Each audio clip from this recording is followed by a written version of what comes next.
Learn everything you need to know about the U.S. agricultural system, growing your own food, and being an urban farmer. Watch the full interview with Michaih Hall now at ineverknewtv.com premium. I know many farmers are dealing with labor shortages across the country, right? From your experience, how does this challenge ripple out into America's food supply and farming communities? Yeah. This year has been very revealing, I think. You know what I'm saying? As far as America's concerned, this country's concerned.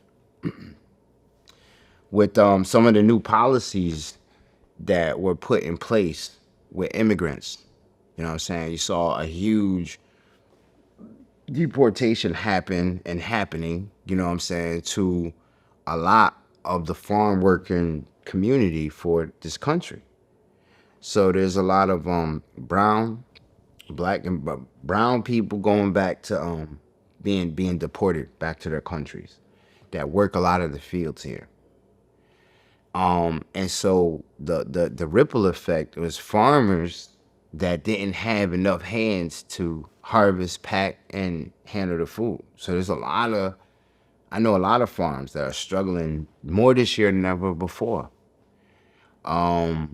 because of not having the help. And then it's like the price of food will go up, you know, and there's been a play on tariffs this year, and a lot of the places that tariffs have happened to is places where food is imported into the states, and so the consumer suffers. That's the part I never understood about the tariff, but continue. Right. You know, so the price of food is gonna go. It's steadily creeping. It's gonna continue to, it doesn't happen instantly. Every week, though, it's chipping away. It's trickling up, and so and it's gonna do more, and so yeah, that's a problem, and the fact that I think that the wages that farmers get paid, I think that farmers, like, you have people like doctors that are there to prescribe medication, right? That get paid they get great salaries.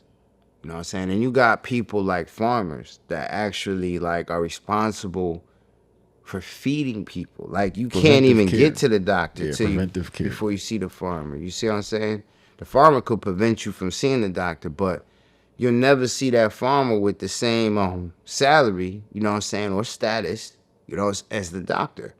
And so the fact that we, as a society, don't value farmers and the people that grow food like we should is a problem from the gate.